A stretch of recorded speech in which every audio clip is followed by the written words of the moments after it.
Welcome back to the dive, everyone. And we have yet another transfer, another here we go from Fabrizio Romano, this time for Lois Openda. This has happened so quick that I'm still wearing the same shirt from the Edon Zagrova episode that we just recorded a few hours earlier. It's transfer deadline day, and Damien Comolli is certainly cooking. This is it. We have another attacker. Kolo Muani is not happening. This is what's happening now, guys.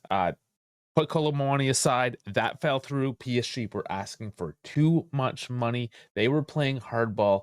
Things weren't working out. This is what we got, and we're going to get into it. But first, please remember, like, subscribe. All the socials are down in the description. You got the X, Instagram, Discord, Spotify, everything you need. It's all right there. But let's get into it, everyone. So first and foremost, I apologize. The other two guys, it's a holiday here in Canada. I'm lucky enough to do this Monday morning as it is. We will be going live tonight to have a transfer deadline dedicated live show. So if you want more, it's going to come. But let's just focus in on the details here today for Lois Openda. So first and foremost, we'll just get into who this guy, what he's worth, what we're getting him for. This is it. He's Belgium. 1.77 meters, not super tall. Also has Moroccan background. Attack, center forward. This will play in as we get into the formation later on. He can kind of play up top. Had a not great season last year necessarily. Values dropped a little bit, currently valued at 50 million. So what are the actual numbers then? He is looking at currently a $4 million euro. Initial loan plus 47.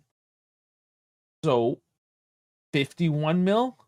There's also an undisclosed amount of a sell-on clause, assuming we finish top half in the league, which would be suspected that we do so.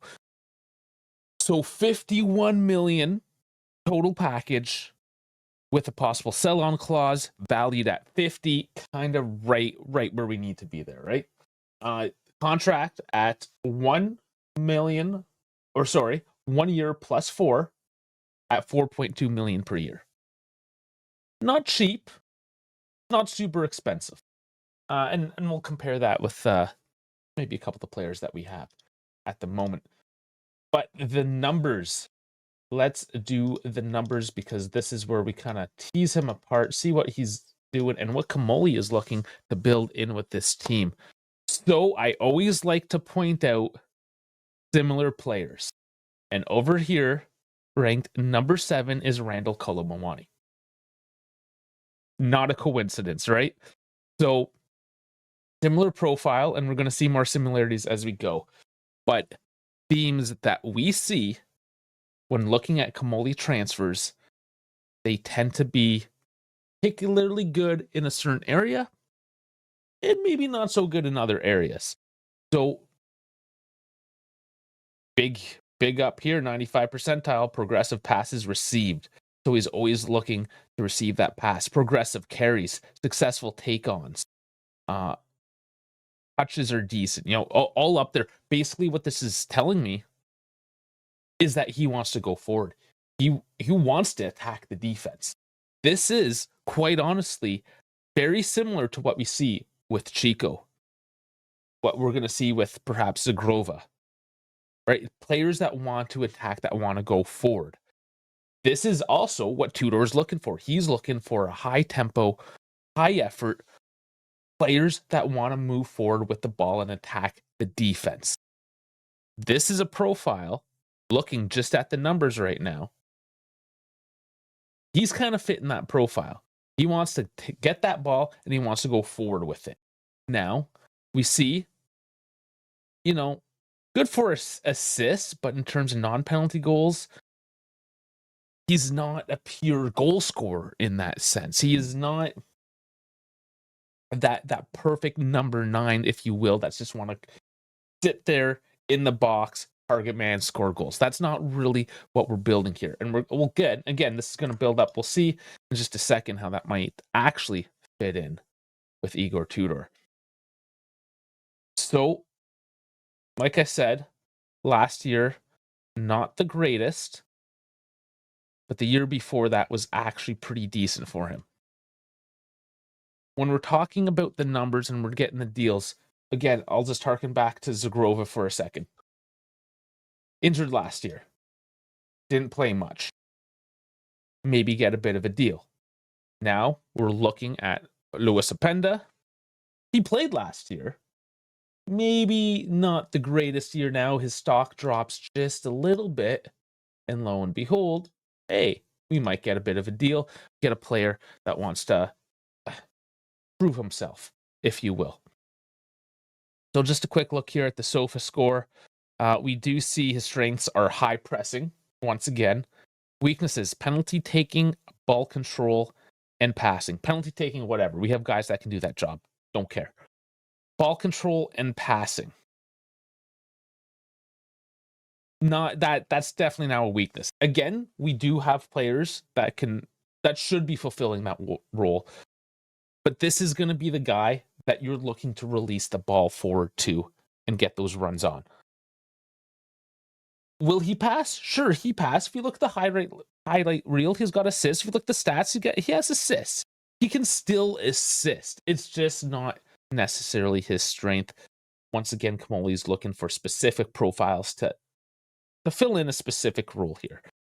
So we'll go down here to the attribute overview, and I'm just going to type in Kolo Muani and do the comparison. Once again, I sound like a broken record when I was comparing yesterday's Zagrova and Chico. Very similar. Slightly cheaper. Significantly cheaper. Once again, I look here, Kolo Muani, who we didn't get in this case, and Openda, very similar. He's got slightly better attack, on point with creativity, slightly lower on technicality. He lose on tactics, defense. He's also $10 to $15 million cheaper than what Kolo Muani would have cost. Honestly, this is probably the better deal. When you're looking at the straight numbers, when you're making these direct comparisons, when you go to FBref and it's saying similar to Kolo Muani, when you go to SofaScore and you type this in, you get this chart, and it's almost the same profile, give or take. But then you look at the numbers and it's $15 million less. Can you really complain about this deal? There's those ideals. If you have the money to splash, if the other team, PSG in this case, wants to play ball, okay, you get your primary target. But Kamoli clearly had a second choice online. We didn't even hear about it. We wanted Kolo. Didn't hear anything about Lois Openda until maybe a couple days ago when the deadline was closing up. Deals weren't being made. Flip in. Honestly, guys, not a bad deal. Is he going to be a world beater? No, he's not. He's honestly just a solid. He's a solid striker. He's not going to give you anything special, nothing over the top, nothing crazy. He's going to get you your 10 to 15 goals, your 10 to 15 assists every single year. Give or take, right? Quick look at the heat map. Kind of everywhere. Kind of versatile, right? He can play, he goes forward. Everything is forward. You see the little heat spots up in the box, right? Obviously, he sits here quite centrally, but moves up and is always looking. Little blobs of red all over the place. This guy is moving. He's shaking. He is essentially what you would expect a two-door guy to be. So finally, how is he actually going to fit in? The numbers are looking decent. The tactics are looking decent. So let's put him into our team. Let's see what we got here with the tactical board. And for this one, I've put in the substitutions, the backups, if you will. We need to play around with this a little bit because his versatility, we got Openda right here, number 11. We also got a Zagrova. So if we just extract these three guys for a second, this is our starting trident, if you will. Yildiz, Conceição, David at top. Naturally, Vlahovic is going to be the other number 9. We get that. Where do you put Zagrova and Openda? You could honestly put either one of them here. You can swap them around.